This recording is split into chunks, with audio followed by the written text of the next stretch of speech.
नमस्कार, मी जयश्री. माझ्या यूट्यूब चॅनलवर तुमचं स्वागत आहे. आपली आजची रेसिपी असणार आहे पालक पनीर. चला तर मग रेसिपीला सुरुवात करूया. इथे मी एक जुडी पालक घेतलेला आहे. पालक निवडताना खूप जास्त देठ घ्यायची नाहीत, फक्त पानं काढून घ्यायची. आता आपण पालक उकळत्या पाण्यातून काढून घेऊया. त्यासाठी मी एका पसरट टोपात पाणी गरम करायला ठेवलेले आहे. उकळत्या पाण्यात आपण पालक घालून घेऊया. झाकण न ठेवता आपण पालक 2 मिनिटं उकळून घेऊया. 2 मिनिट झाल्यानंतर गरम पाण्यातून पालक काढून लगेचच थंड पाण्यामध्ये टाकून घेऊया, म्हणजे त्याची कुकिंग प्रोसेस थांबते आणि पालकचा रंग तसाच राहतो. आता आपण पालक असाच 10 मिनिटं थंड पाण्यामध्ये ठेवून देऊया. तोवर आपण बाकीची तयारी करून घेऊया. इथे मी 10 ते 12 काजू घेतलेले आहेत. ते तासभर भिजत ठेवून त्याची पेस्ट करून घेऊया. मिक्सरच्या भांड्यामध्ये एक बारीक चिरलेला टोमॅटो घेतलेला आहे. 2 मीडियम साईज कांदे तेही बारीक चिरून घेतले आहेत. त्यानंतर 10 ते 12 लसूण पाकळ्या, 1 ते 1.5 इंच आलं, कोथिंबीर. आता ह्याला पाणी घालून बारीक वाटून घेऊया. तर आपलं हे वाटण तयार झालेलं आहे.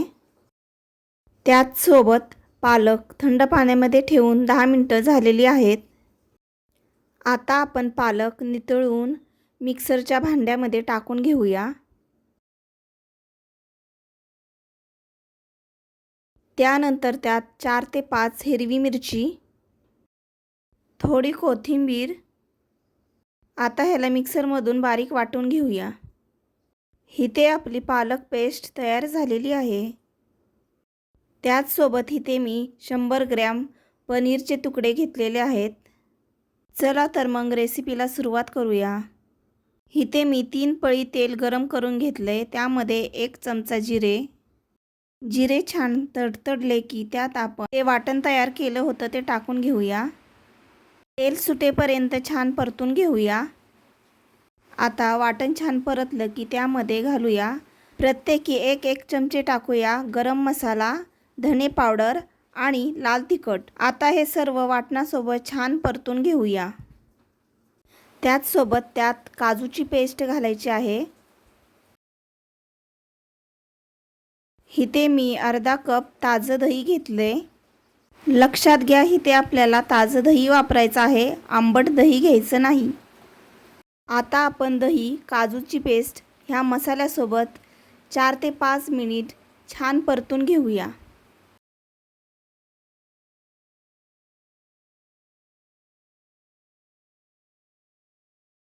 मसाले तेल सुटेपर्यंत परतले की त्यामध्ये पालक पेस्ट टाकून घेऊया.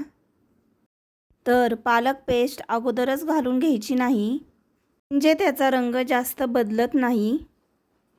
आता 4-5 मिनिटं आपल्याला पालक मंद आचेवर शिजवून घ्यायचा आहे. आता आपला पालक छान शिजलेला आहे. त्याचा कच्चेपणा पूर्णपणे निघून गेलेला आहे.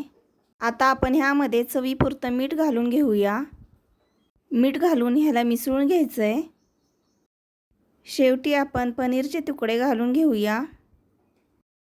पनीर अगोदर तळूनही घेऊ शकता.